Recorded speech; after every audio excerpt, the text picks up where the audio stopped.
საკონსტიტუციო სასამართლოს გადაწყვეტილებაზე იურისტები განმარტებებს აკეთებენ. ახალგაზრდა იურისტთა ასოციაციამ სპეციალურად გამართულ ბრიფინგზე განაცხადა, რომ გადაწყვეტილების სისრულეში მოყვანისთვის ორი გზა არსებობს. პირველი, როდესაც საქმის გამხილველი მოსამართლე საკუთარი ინიციატივით გადასინჯავს და განიხილავს საქმეს და მეორე, როდესაც მოსარჩელი მხარე მიმართავს სასამართლოს შუამდგომლობით, მოხდეს საქმის გადასინჯვა 48 საათის შემდეგ შედეგის გამოტანა.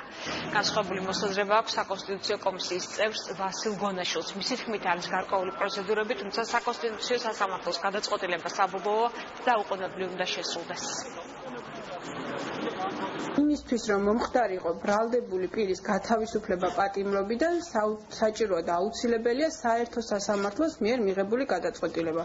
საკონსტიტუციო სასამართლო არ არის საერთო სასამართლო, მან უბრალოდ ნორმატიული შინაარსი განმარტა და დაადგინა, რომ ეს არის არაკონსტიტუციური, რაც წერია სისხლის სამართლის საპროცესო კოდექსში. მას არ უთქვამს, რომ გიორგი უგულავა უნდა განთავისუფლდეს. ეს არ ეხება მხოლოდ გიორგი უგულავას.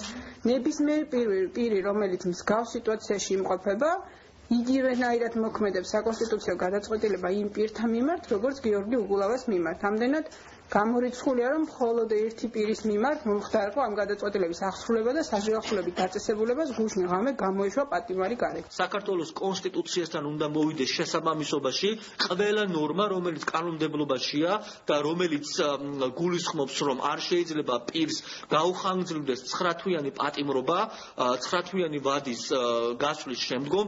ეს არის კონსტიტუციური დებულება. საკონსტიტუციო სასამართლოს გადაწყვეტილება არის საბოლოო, რომელიც გამოცხადებისთანავე შედის ძალაში და დაუყოვნებლივ უნდა ახსოვდეს. შესაბამისად არის გარკვეული პროცედურები, თავისთავად თითოეული დაწესებულების ხელმძღვანელობა უნდა გაეცნოს თავისთავად. გაცნობის შემდეგ მე ვთვლი, რომ ის დამატებით პროცედურებს აღარ საჭიროებს, თუმცა მათ უნდა ქონდეთ ამის შესახებ ინფორმაცია, ვინ ექვემდებარება გამოშვებას, ვინ არის ის კატეგორია, ვიზეც გავრცელდა საკონსტიტუციო სასამართლოს გადაწყვეტილება, თუმცა დამატებითი გადაწყვეტილებები ამ მხრივ რომელიმე სხვა ორგანოს მიერ მისაღები აღარ არის საჭირო.